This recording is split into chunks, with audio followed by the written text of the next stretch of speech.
dusobanukirwe icyo purigatori ari cyo mu nyisho za Kiliziya Gatolika. Purigatori cyangwa isukuriro ni iki? Ese kwemera bifite ishingiro? Uri kumwe nanjye Dani, iyo ni Kiliziya imwe. Uhoraho ninde ukwiye kwinjira mu ngoro yawe ngo ature ku musozi wawe mutagatifu? Ni umuntu utajorwa mu mibereho ye. Tubisanga mu gitabo cya Zaburi. Ijuru rihamagariwe bose, ariko kugeramo bisaba kwinjira mu muryango ufunganye. Luka 13:24. Bityo nawe ahamya ko abava kuri iyi si bose bahita binjira mu ijuru.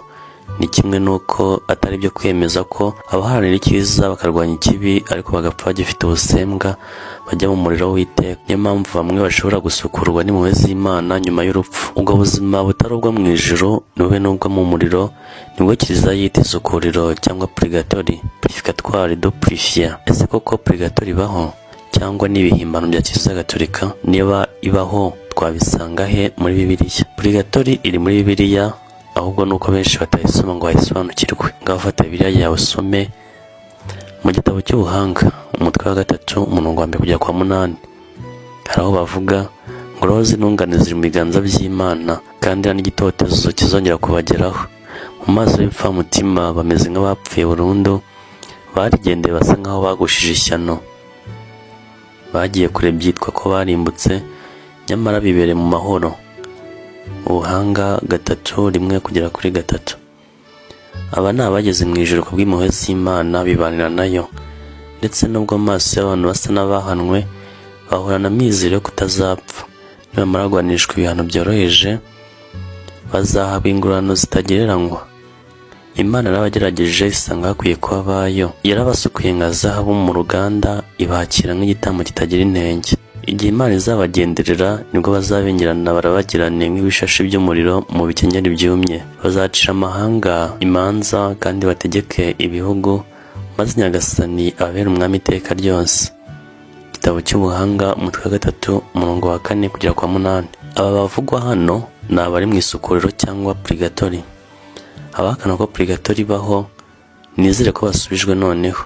Ese buri wese agira amahirwe yo guca muri purigatori? Mu Ivanjiri ntagatifu kwanditswe na Matayo umutwe wa 12 umurongo wa 32, Yesu yemeza ko uvuga nabi Roho Mutagatifu atazagirwa imbabazi, ari muri iki gihe ari no mu gihe kizaza.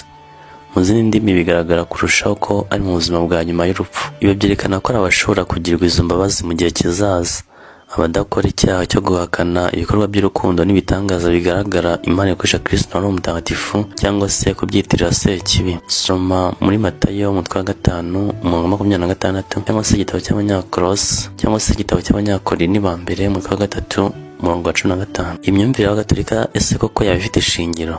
Yego, imyumvire ifite ishingiro kuko ishimangirwa n'uruhererekane rwa Kiliziya amenshi amadini ya Gikristo akunze kwirengagiza nkana. Kuva mu ntangiriro Kiliziya Gatolika ikomoka ku ntumwa ntiyahwemye kandi ntizahwema gusabira abapfuye, kuko yemera kandi ikizera ko hakurya y'imva hari ubuzima. Umubiri urabura ariko roho yo ntipfa.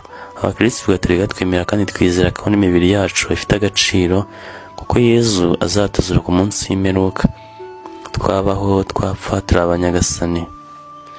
Purigatori iriho kandi ifite ishingiro, bityo ni ngombwa gusabira abacu bapfuye, kuko yenda baba baragize amahirwe yo kubona purigatori kandi bakaba bakeneye uwabatabaza isengesho kugira ngo impuhwe z'Imana zibagereho bidatinze. Purigatori ni umuriro usukura, kuko zahabu isukurirwa mu muriro.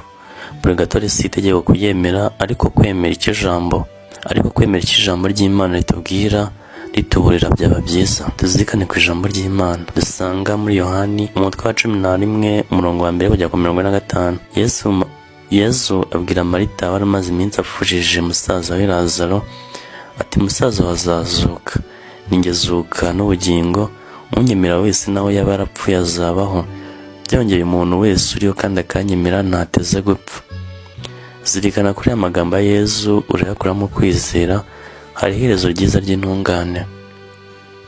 Tuzirikane no mu byahishuwe umutwe wa 22 umurongo wa 13 kugera kwa 15. Ni njyewe Alpha na Omega, uwibanze n'uw'imperuka, intangiriro n'iherezo.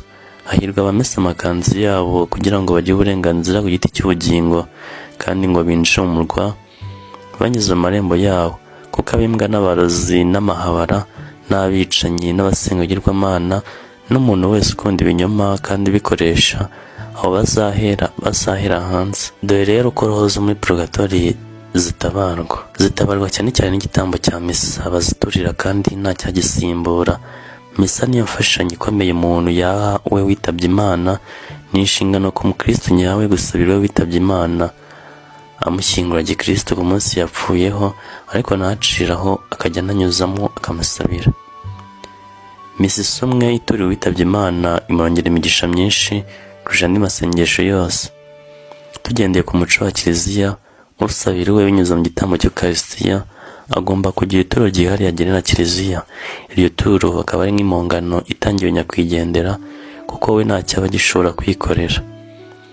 Niba mu gushyingura umuntu wacu dutegura ibyangombwa byose ngo tumwerekeze mu cyubahiro, ntibikwiye ko twakubaha umubiri we gusa tuwushyira mu isanduku ihenze cyane, cyangwa dukora iminsi mikuru aho twirira twinywera we bitamugeraho, ngo twibagirwe icy'ingenzi ari cyo kurokora roho ye. Tuyiturira igitambo cya misa.